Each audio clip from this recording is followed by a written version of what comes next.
So moving on, company X has 50% payout ratio and 8% ROE. So sustainable growth rate कितना होगा इसका? 50% payout ratio and 8% ROE. Sustainable growth rate का formula क्या होता है?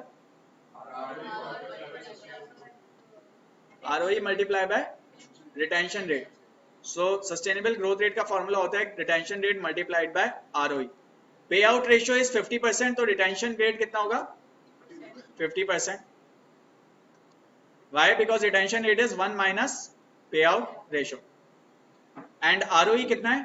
8%. So sustainable growth rate कितना होगा? 4%. Next question is that assume that company X reported an EPS of $5 last year and it is expected to report $6 EPS next year. If its stock is currently trading at $100 per share, calculate its trailing and forward PEs. इसका trailing PE कितना होगा?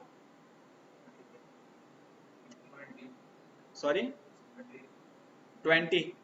Trailing PE का क्या formula होगा? Price to earnings का formula क्या होता है?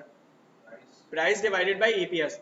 तो ट्रेलिंग का क्या फॉर्मूला होगा? Price divided by last 12 months या last years EPS. So 100 divided by last years EPS, that is $5. This will be your trailing P. और फॉरवर्ड कितना होगा? 100 डिवाइडेड बाय 6, 16.7. और ये कितना है? 20. Assume that a company Y is similar to company X.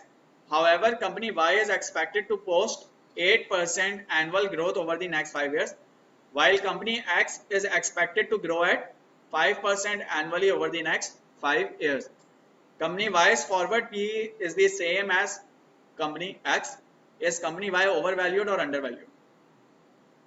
So आप किस stock में इन्वेस्ट करेंगे? X और Y में से.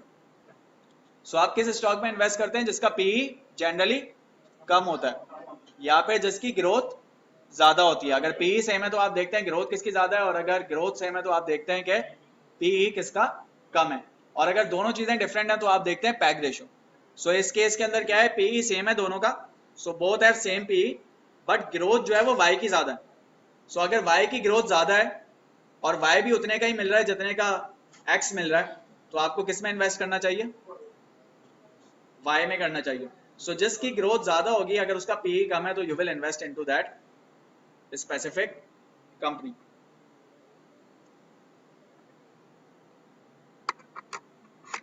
सो इस केस में you should invest into Y. और Y ओवर वैल्यूड है या अंडर वैल्यूड है? अंडर वैल्यूड है. जिसका जो कंपनी चीपर होती है जिसमें आप इन्वेस्ट करते हैं, that is known as under valued. और जो कंपनी की महंगी होती है, that is known as over valued, जिसकी वैल्यू ट्रू वैल्यू से ज्यादा होती है. सो अगर मार्केट प्राइस इंट्रिंसिक वैल्यू से ज्यादा है, इट इज ओवर वैल्यूड. और अगर मार्केट प्राइस इंट्रिंसिक वैल्यू से कम है, तो it is under valued. So here Y is under valued and you will invest into Y. Any confusion so far till here? Make sure you are clear about it.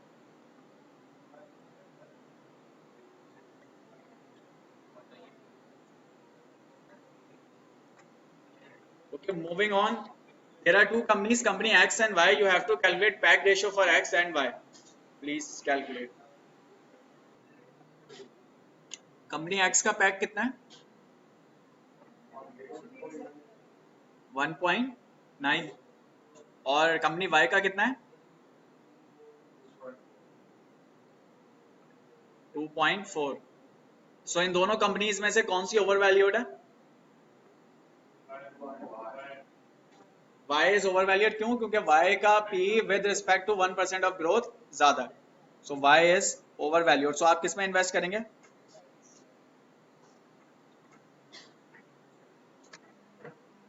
X में.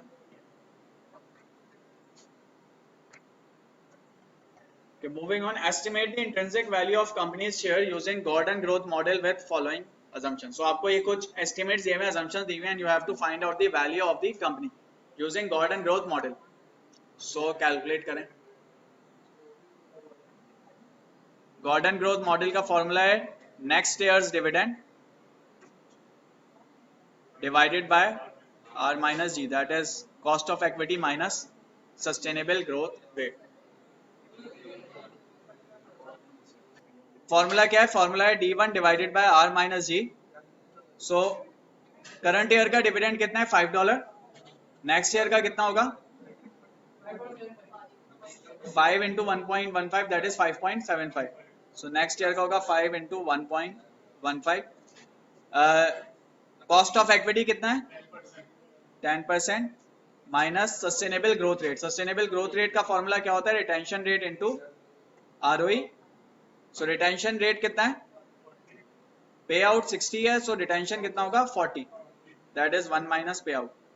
और ROE है 8%, तो 3.8%, 3.2%. So that means 0.1 minus 0.032. और आप इसको solve करेंगे तो आपके पास it is $84. So assume that the company's share is currently trading at $100 in market. Using the results from Gordon growth model, should you buy or sell the stock? Market price है $100 और आपके पास Gordon growth से जो intrinsic value आ रही है that is $84. सो आपको खरीदना चाहिए या सेल करना चाहिए? Sell the stock. Why? Because it is over value.